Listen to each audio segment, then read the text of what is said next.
Assalamualaikum warahmatullahi wabarakatuh. Alhamdulillahil qawiyyi sultanu wal wadihil burhanu wal mabsut fil wujud karamu ihsanu.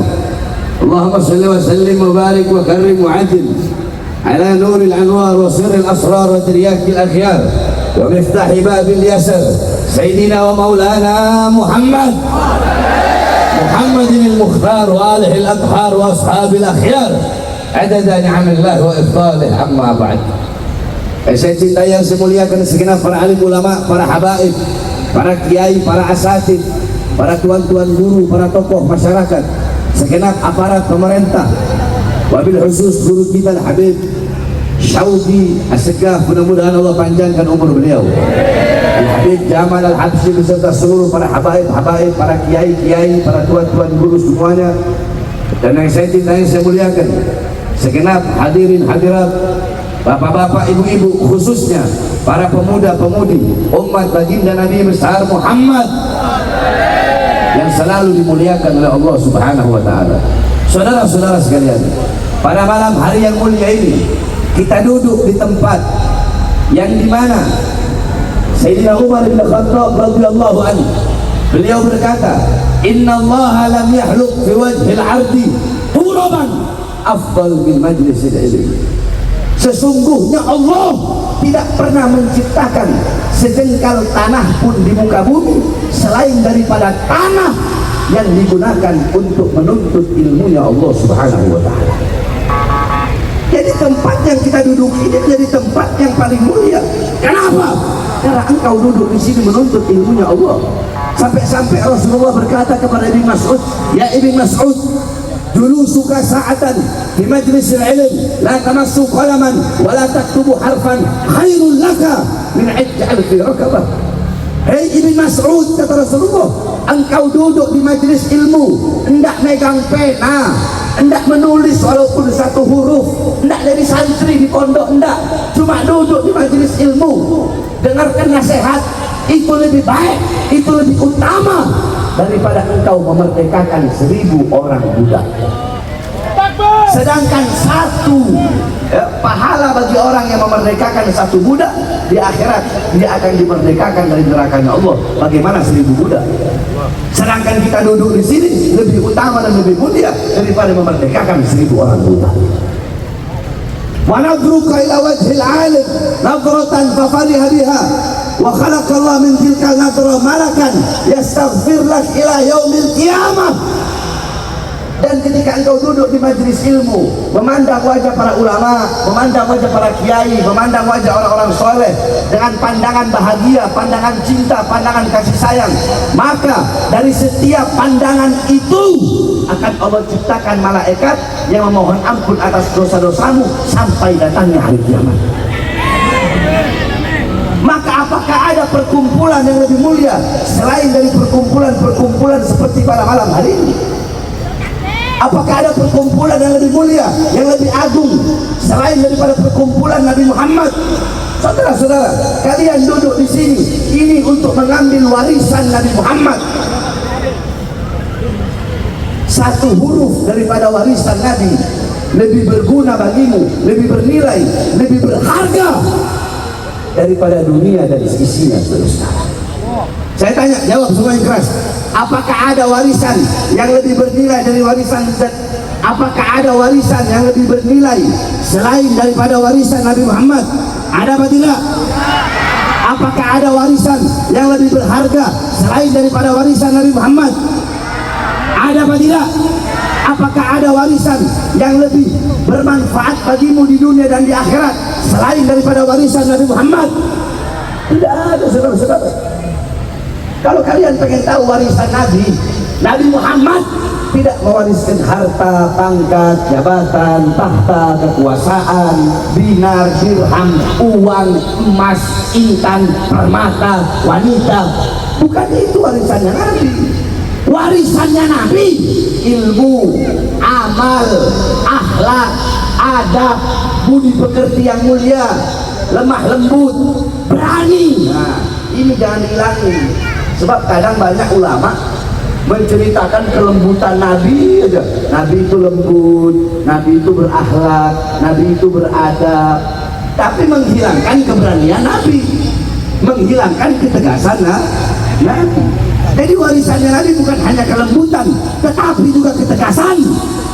Warisan Nabi bukan hanya akhlak, bukan hanya adab, tetapi amar ma'ruf nahi mungkar. Itu juga merupakan warisan daripada Nabi Muhammad. Ini namanya tawassut, ini namanya di tengah. Jadi ulama, kiai, habaib itu punya porsi masing-masing, saudara-saudara. Ada yang lembut, beliau-beliau yang lembut mencerminkan kepribadian Nabi Muhammad. Nah, beliau-beliau juga yang tegas mencerminkan kepribadian Nabi Muhammad. Jadi yang lembut jangan hilangkan ketegasan Nabi Muhammad, yang tegas jangan hilangkan kelembutan Nabi Muhammad. Makanya saya wasiatkan kepada para dai, kepada para penceramah, para habib-habib, para kiai-kiai, kalau ceramah jangan hanya membahas Nabi Muhammad berakhlak aja. Akhirnya umat tahunya Nabi itu lemah lembut. Ada orang maksiat, udahlah biarin aja. Ada kesesatan, biarin aja. Ada ketidakadilan, biarin aja. Ada penindasan, biarin aja. Sehingga umat nggak tahu akan ketegasan Nabi Muhammad.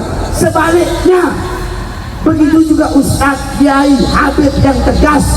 Jangan hanya menceritakan Nabi perang, Nabi jihad, Nabi amar ma'ruf, Nabi nahi mungkar, tapi ceritakan juga bagaimana akhlak Nabi, bagaimana adab Nabi, bagaimana budi pekerti Nabi, bagaimana kelembutan Nabi. Saya tanya, ini di tengah nggak? Jawab, di tengah nggak? Di tengah nggak? Saya itu orang di tengah. Maka tidak ada majelis yang lebih mulia selain daripada majelis baginda Nabi besar Muhammad. Maka singkat saja, saudara-saudara, kita di sini merayakan Maulid Nabi Muhammad, saudara-saudara. Perlu kalian tahu, dalam kitab Khawashi Syarwani, itu kitab Khawashi Syarwani adalah hasyiah daripada kitab Tuhfatul Muhtaj karangan Imam Ibnu Hajar Al-Haytami. Tuhfatul Muhtaj adalah syarah daripada kitab Minhaj Al-Imam An-Nawawi. Di situ dijelaskan, inna afdhalal layali, sesungguhnya malam yang paling utama, malam yang paling agung, malam yang paling mulia, wa lailatul maulidis syarif, ya lailatul maulidis syarif, ialah malam kelahiran Nabi Muhammad. Tsumma lailatul qadar, tsumma lailatul jum'ah. Setelah malam kelahiran Nabi, baru malam Lailatul Qadar. Setelah malam Lailatul Qadar, baru malam Jumat. Jadi malam yang paling mulia, hari yang paling mulia di muka bumi adalah hari kelahiran baginda Nabi besar Muhammad Sallallahu Alaihi Wasallam. Sebab kenapa, saudara-saudara? Laulahu lam tukhrajid dunya minal adami. Kalau bukan karena Nabi Muhammad, dunia tidak akan pernah Allah keluarkan dari ketiadaannya.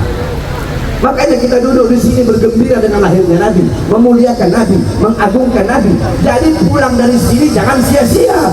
Pulang dari sini bawa ilmunya Nabi, bawa amalnya Nabi, bawa ibadahnya Nabi. Jadikan rumah tanggamu rumah tangga Nabi Muhammad. Jadikan kampungmu kampung Nabi Muhammad.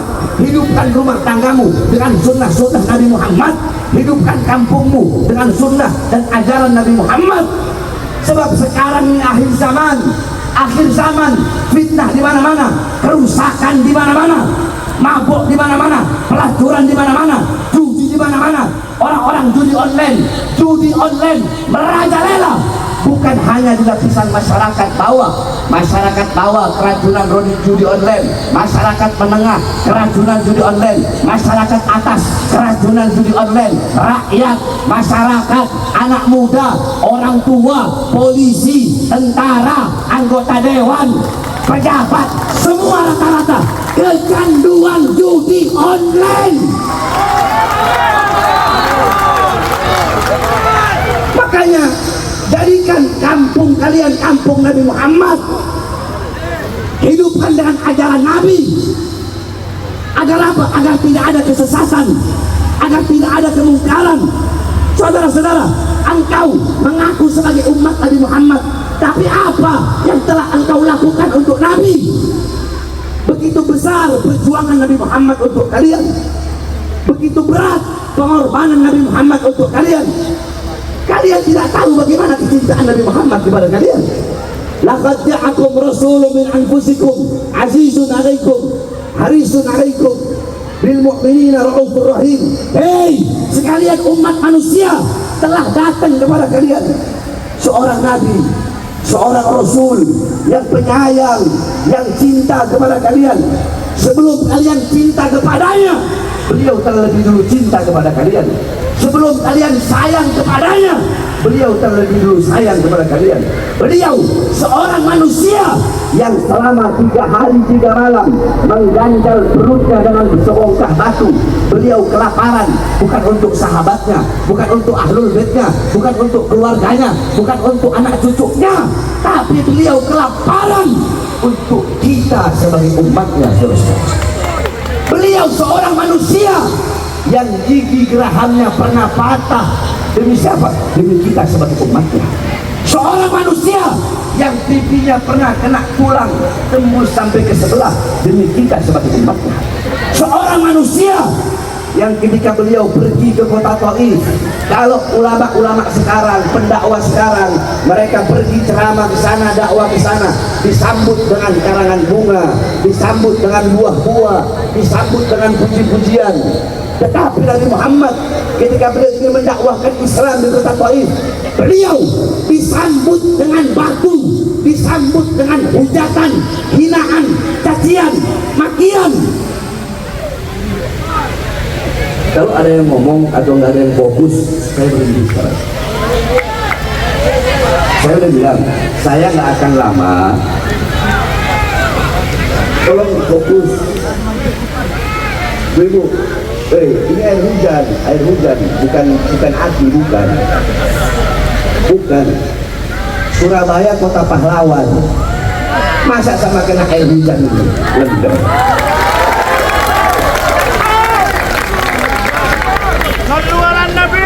Arek-arek Surabaya di dalam tubuhnya mengalir darah Bung Tomo. Masa kena air hujan kalian rela meninggalkan majelis ilmu? Siap bertahan, walaupun hujan siap. Allahu Akbar. Itu baru arek Surabaya ibu. Yo tuh.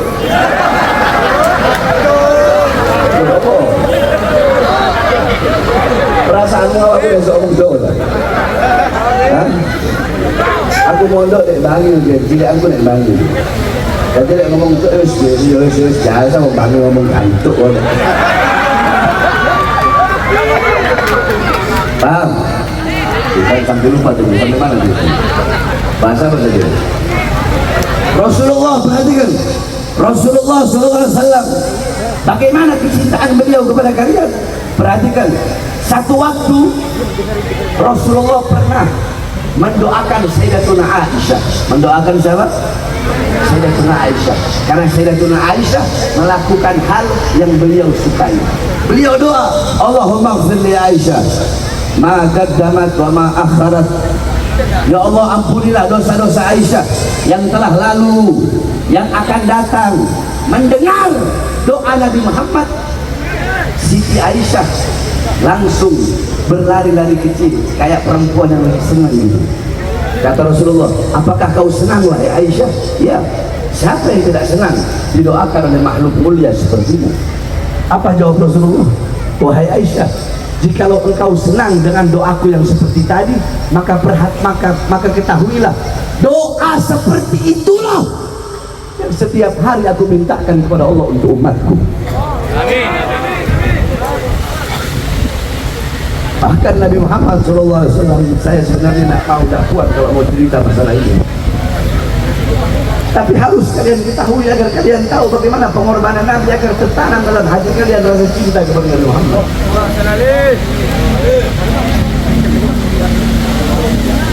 قال الإمام علي بن أبي طالب إن رسول الله صلى الله عليه وسلم في آخر نفسه حرك شفتيه مرتين فألقيت سمعي فسمعته يقول أمتي أمتي فقبض الرسول صلى الله عليه وسلم. Al-Imam Ali bin Abi Thalib beliau berkata, pada saat detik-detik terakhir nafasnya Rasulullah, beliau menggerakkan bibirnya dengan 2 kali gerakan. Aku dekatkan pendengaranku, aku dekatkan telingaku, dan aku melihat, aku mendengar beliau berkata, ummati, ummati, umatku, umatku. Kemudian wafatlah Rasulullah. Saudara-saudara, ketika itu Allah memerintahkan Jibril dan Israel. Allah berkata, wahai Israel, datanglah engkau dengan Jibril untuk mencabut nyawa kekasih yang paling kucintai, makhluk yang paling mulia, makhluk yang paling agung. Saat ini adalah saat-saat pertemuanku dengannya. Aku rindu berjumpa dengannya. Pergilah cabut nyawanya. Namun engkau izin dulu kepadanya, mau atau tidak dicabut nyawanya. Kalau dia mau, cabut nyawanya. Tapi kalau dia tidak mau, jangan kau cabut nyawanya. Pergi Israel. Ketika Israel berdiri di depan rumah Nabi Muhammad, ketika itu Nabi Muhammad sedang sakit, Israel mengetuk pintu rumah. Pintu rumah dibuka oleh Sayyidatuna Fatimah. Ketika pintu rumah dibuka, Sayyidatuna Fatimah berkata, siapa engkau? Israel menjawab, aku adalah pemisah antara kehidupan dan kematian. Aku yang menjadikan anak-anak menjadi yatim. Aku yang menjadikan para istri-istri menjadi janda. Aku adalah Malikul Maut, dan aku diperintahkan oleh Tuhanku untuk mencabut nyawa kekasihnya, yaitu nyawa baginda Nabi besar Muhammad. Siti Fatimah masuk ke dalam rumah menangis di pangkuan ayahnya dan berkata, wahai ayah, kau akan pergi meninggalkanku, kau akan wafat, nyawamu akan dicabut. Rasulullah mengusap kepala Sayyidatuna Fatimah.